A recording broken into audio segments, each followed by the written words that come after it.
শীত আসলেই আমাদের বাসায় সবসময় কাঁচামরিচ বাটার তরকারি খাওয়া হয়। সেটা হয় মাছ, মাংস যাই হোক না কেন।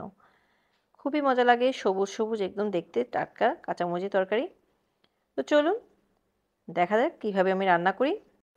হ্যালো এভরিওয়ান, আসসালামু আলাইকুম। Welcome back to my channel sweeties easy recipe. তো আমার রেসিপি ভালো লাগলে একটি লাইক দিয়ে দিবেন। তো আজ এখানে আমি চুলায় একটা প্যান বসিয়ে দিয়েছি। পরিমাণ মতো তেল দিয়ে দিলাম। তেলটা যখন গরম হয়ে গিয়েছে এবার দিয়ে দিচ্ছি পেঁয়াজ কুচি। তো পেঁয়াজটা দিয়ে একটু নাড়াচাড়া করে নিচ্ছি।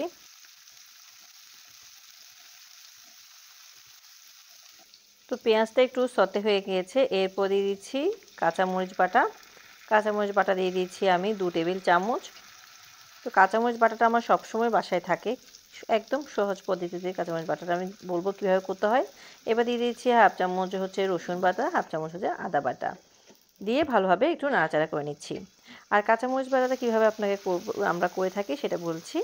এটা হচ্ছে আপনার কাঁচামরিচ নিয়ে নেবেন, যে কাঁচামরিচটা একটু ঝাল কম সেটা নিতে হবে। তারপর হচ্ছে পানি দিবেন চুলায় একটা হাঁড়িতে।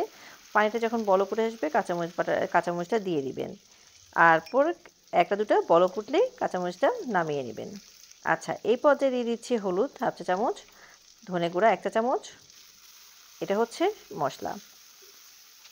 কাঁচামরিচগুলো যখন ঠান্ডা হয়ে যাবে তখন কিন্তু আপনি এটাকে ব্লেন্ডারে ব্লেন্ড করে নেবেন। সামান্য পরিমাণে একটু পানি দিয়ে দিবেন আর একটু লবণ দিয়ে দিবেন। লবণ দিয়ে দিলে হয় কি, আপনি নরমাল ফ্রিজে এটাকে 1-2 সপ্তাহের মতো অনায়াসে রাখতে পারবেন। তো আমি তো এভাবেই করে থাকি।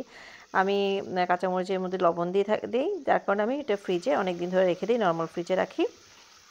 আর যখন প্রয়োজন হয় তখন প্রতিদিন যেহেতু রান্না করতে হয়, শীত আসলে তো প্রতিদিন আমরা কাঁচামরিচের তরকারি খাই, তাই আমার ওভাবে ওখান থেকে নিয়ে নিয়েই রান্না করি।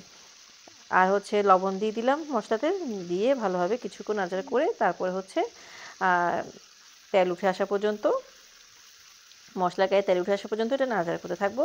ততক্ষণ পর্যন্ত মশলা ভালোভাবে কষিয়ে নিতে হবে যাতে কাঁচা গন্ধ না থাকে। তো মশলাটা কিন্তু দেখছেন ভালোভাবে কিন্তু কষা হয়ে গিয়েছে। এখানে আমি 2টা টমেটো দিয়ে দিচ্ছি, 4 টুকরো করে দিয়ে দিলাম।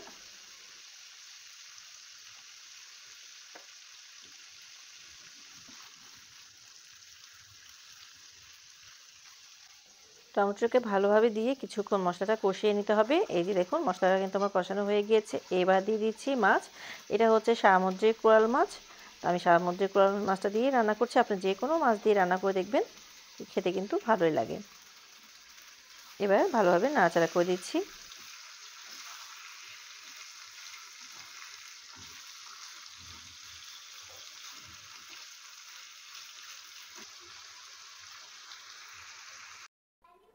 ফিরে এলাম আরও কিছুক্ষণ পর। এবার ঢাকাটা তুলে দেখাচ্ছি। দেখুন আমি কিন্তু অল্প পরিমাণ পানি দিয়ে ঢাকা দিয়ে দিয়েছিলাম। এরপরে এখন নামিয়ে নিব কিছুক্ষণের মধ্যে। এটা কিন্তু আমার হয়ে গিয়েছে। ধনেপাতা দিয়ে তারপর নামিয়ে নিব।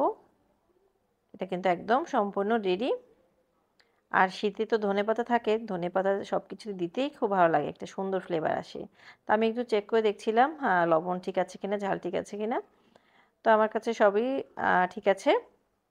এটাকে এখন নামিয়ে, ধনেপাতা দিয়ে নামিয়ে এটাকে এখন পরিবেশন করার পালা। সচরাচর যেরকম মাছ রান্না করেন ওভাবেই রান্না করতে হয়,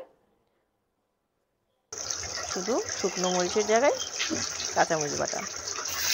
আল্লাহ হাফেজ, আসসালামু আলাইকুম।